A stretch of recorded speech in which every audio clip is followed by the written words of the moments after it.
नमस्कार सभी को। वेदों का निरंतर ज्ञान प्राप्त करते हुए वेदों की श्रृंखला को आगे बढ़ाते हुए आज हम चलते हैं ऋग्वेद के मंडल 4 के सूक्त 21 की ओर।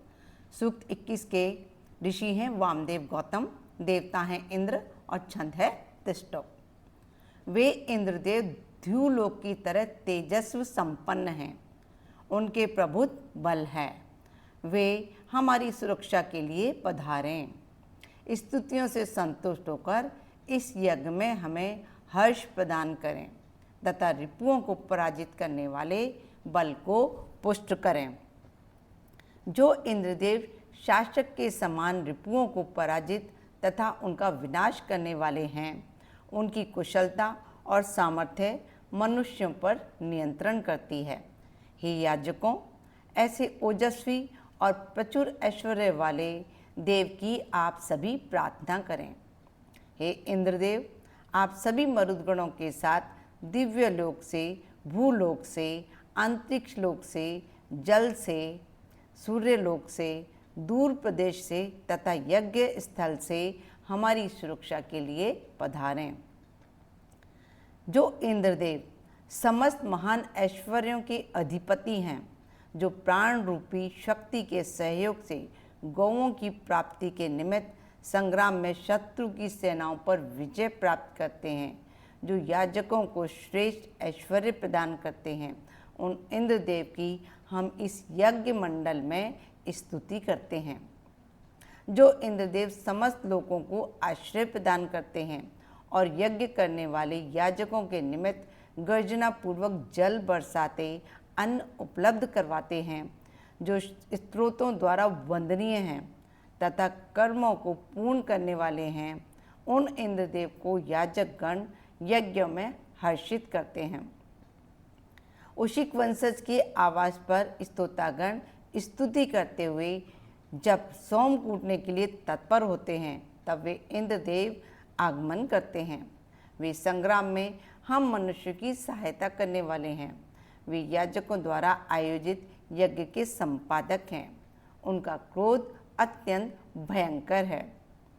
जगत का पालन पोषण करने वाले प्रजापति के पुत्र तथा अभिष्ट की वर्षा करने वाले इंद्रदेव की सामर्थ्य स्तुति करने वाले याजकों की सुरक्षा करती है।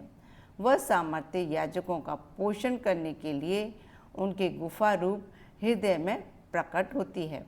वह सामर्थ्य याजकों के अंतरंग तथा कर्म में विद्यमान रहती है। उनके हर्ष तथा कामनाओं की प्राप्ति के लिए पैदा होकर उनका सदैव पालन करती है। इंद्रदेव ने मेघों को आवरण रहित किया और सरिताओं के प्रवाह को जल से परिपूर्ण किया। उन शक्तिशाली इंद्रदेव के लिए मेधावी यजमान जब यज्ञ मंडप पर सोम रस तैयार करते, तब वे याजकों को गौ आदि धन धान्य प्रदान करते हैं। हे इंद्रदेव, आपके हितकारी दोनों हाथ श्रेष्ठ कर्म करने वाले हैं तथा याजक को ऐश्वर्य प्रदान करने वाले हैं। हे इंद्रदेव, आपका निवास स्थान कहाँ है? आप हमें हर्षित क्यों नहीं करते? हमें ऐश्वर्य प्रदान करने के लिए आप शीघ्र ही प्रसन्न क्यों नहीं होते? इस प्रकार प्रशंसित होकर सत्यनिष्ठ धन के स्वामी तथा वज्र को मारने वाले इंद्रदेव याजकों को ऐश्वर्य प्रदान करते हैं। हे बहु प्रशंसित इंद्रदेव, हम मनुष्य की प्रार्थनाओं से संतुष्ट होकर आप हमें धन धान्य प्रदान करें, जिससे हम श्रेष्ठ ऐश्वर्य का सेवन कर सकें। हे इंद्रदेव, आप प्राचीन ऋषियों द्वारा स्तुत्य होकर तथा हमारे द्वारा प्रशंसित होकर हमें सरिताओं के सदृश अन्नों से परिपूर्ण करें। हे अश्ववान इंद्रदेव, हम अपनी बुद्धि द्वारा आपके लिए अभिनव स्त्रोतों का ज्ञान करते हैं, जिससे हम रथों तथा दासों से संपन्न हों। ये हुआ सूक्त 21 कंप्लीट। अब नेक्स्ट वीडियो में हम मिलते हैं सूक्त 22 के साथ में। नमस्कार सभी को। खुश रहें, स्वस्थ रहें, मस्त रहें।